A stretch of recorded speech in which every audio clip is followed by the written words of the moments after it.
तृणमूल कांग्रेस वाले सभी सीएए के बारे में सुनना चाहते हैं। मुझे मालूम है, मैं बताता हूं सीएए के बारे में, डंके की चोट पर बताता हूं, परंतु सबसे पहले मैं इस भूमि पर श्री हरिचंद ठाकुर और गुरुचंद ठाकुर को प्रणाम करना चाहता हूं। मित्रों, ये भूमि ठाकुर नगर एक बहुत बड़े सामाजिक आंदोलन की गवाह रही और ये दोनों महापुरुषों ने समृद्ध बांग्ला की परंपरा को गति देने के लिए सबसे नीचे के समाज को उठाने का आह्वान किया और उन्होंने 12 निर्देश 12 आज्ञा देकर इस समाज के अंदर मॉरल टीचिंग का आदर्श रूप से जीवन जीने का एक मार्ग प्रशस्त किया, जिसको आज भी करोड़ों लोग यही रास्ते पर चल रहे हैं। श्री गुरुचंद ठाकुर ने मतवा आंदोलन को सामाजिक, सांस्कृतिक, बौद्धिक और राजनीतिक रूप से व्यापक बनाने में बहुत बड़ा भूमिका अदा किया और मित्रों, उन्होंने जोर देकर कहा कि शिक्षा के बिना शोषित वर्ग को न्याय नहीं मिलेगा, अत्याचार होता रहेगा। तो उन्होंने शिक्षा पर बल देने का काम किया और इसी के कारण आज ये समाज आगे आया है। मित्रों, उन्हीं के कारण महिला शिक्षा के लिए भी शांति सत्यभामा बालिका विद्यालय, तालतला गदाधर बालिका विद्यालय और नारी प्रशिक्षण विद्यालय की स्थापना हुई, जिसमें हजारों बच्चियां पढ़कर आगे बढ़ी। मित्रों, जो रास्ता गुरुचंद ठाकुर और हरिचंद ठाकुर ने बताया, वही रास्ते पर नरेंद्र मोदी सरकार आगे बढ़ी। दलित, पीछे, आदिवासी, पिछड़ा समाज के लोग, उनके कल्याण को मोदी सरकार समर्पित। इतने सालों से शासन में रहने वाले लोग गरीब के घर में बिजली नहीं पहुंचा पाए।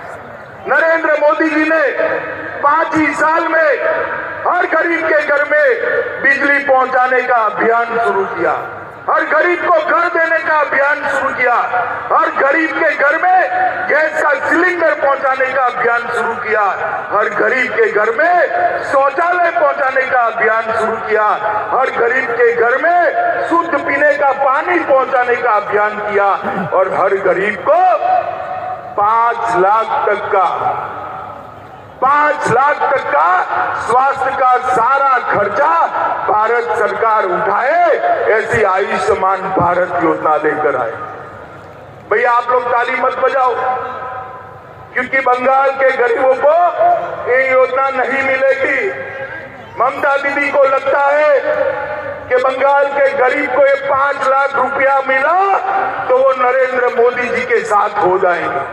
ममता दीदी, कब तक रोक कर रखोगी? आपकी उल्टी गिनती शुरू हो चुकी है। चुनाव समाप्त होते ही आपकी विदाई निश्चित। मैं बंगाल के गरीबों को कहने आया हूं कि जिस दिन भारतीय जनता पार्टी का मुख्यमंत्री शपथ लेगा, उसी दिन पहली कैबिनेट के अंदर ही आयुष्मान भारत योजना बंगाल के गरीबों को हम दे देंगे। 5 लाख तक की पूरी योजना देंगे।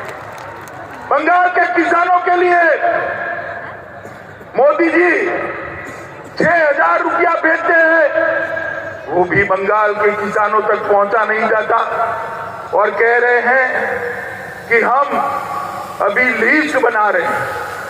कितने साल हो गए लिस्ट बनाते बनाते ममता दी, अब तकलीफ न दीजिए, हम ही बना दें। मगर बंगाल के किसानों का चुनाव आते तक 12,000 रुपया जाएगा, क्योंकि 12,000 रुपया तो सबके यहाँ पहुंच चुका है। अभी अभी मोदी जी बंगाल आए थे, उन्होंने घोषणा की है कि जो गया वो 12,000 और नया 6,000, 18,000 रुपया हर बंगाल के किसानों को हम दे देंगे, उसको कोई रोक नहीं सके। मित्रों, ममता दीदी माँ, माटी और मानुष का नारा लेकर आई थी और वो पूरे नारे को उल्टा कर दिया। आज बंगाल को बर्बाद करने पर बर्बाद होने के कगार पर पहुंचा दिया। भाइयों बहनों, मैं आपको एक बात पूछना चाहता हूं, मोदी जी कितनी भी सहायता भेजे, यहां पर मोदी जी को साथ न देने वाली सरकार हो तो सहायता आप तक पहुंच सकती है क्या? जरा जोर से बोलो, पहुंच सकती है क्या? नहीं पहुंच सकती, क्योंकि ममता दीदी बीच में सारी सहायता को बंगाल की खाड़ी में डाल दी। यहां पर एक ऐसी सरकार चाहिए जो मोदी जी के कंधे से कंधा मिलाकर बंगाल के गरीब लोगों के कल्याण के रास्ते पर आगे बढ़े। ऊपर मोदी जी की सरकार तो है ही, एक बहुत बड़ा इंजन मोदी जी की सरकार के रूप में है, एक और इंजन इसके साथ जोड़ दीजिए, बंगाल भारतीय जनता पार्टी की सरकार का ये डबल इंजन की सरकार 5 साल में बंगाल को सोनार बांग्ला बनाएगी। मित्रों, बंगाल को सोनार बांग्ला बनाएगी। और ये पतन को अगर बंगाल को रोकना है तो मित्रों, मुझे कहने में कोई संकोच नहीं है कि भारतीय जनता पार्टी की सरकार ही नरेंद्र मोदी जी के नेतृत्व में कर सकती है। मित्रों, अनुसूचित जाति के लिए, दलितों के लिए नरेंद्र मोदी जी ने बहुत किया है। जाति का प्रमाण पत्र आज भी मतुआ और नामशूद्र समाज को नहीं मिलता। 70 साल से इसकी व्यवस्था नहीं हुई। यहाँ पर बच्चों का मृत्यु दर भी ज्यादा, माता का मृत्यु दर भी ज्यादा, महिलाओं पर अत्याचार भी ज्यादा, हिंसा की घटनाएं भी सारे देश में सबसे ज्यादा बंगाल। विकास कैसे हो सकता है? मित्रों, मैं इतना ही कहना चाहता हूं कि एक बार आप सभी लोग भारतीय जनता पार्टी को जिताने का प्रयास करिए, हम बंगाल को सोनार बांग्ला बनाएं। मित्रों, यहाँ मतुआ समाज के लोग हैं और भी कई लोग हैं, नामशूद्र समाज के, हर जाति से बांग्लादेश के से शरणार्थी के रूप में यहाँ पर लोग आए। 70 साल हो गए, उनको ना नागरिकता मिलती है, ना सम्मान मिलता है।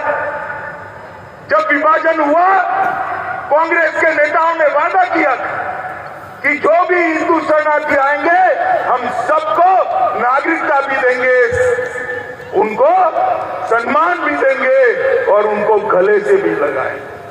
गले लगाना तो दूर रहा, नागरिकता नहीं दी।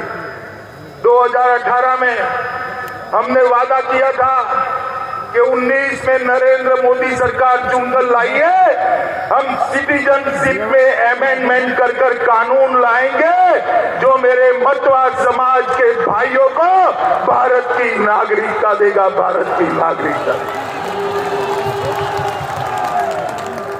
हमने 2018 में वादा किया था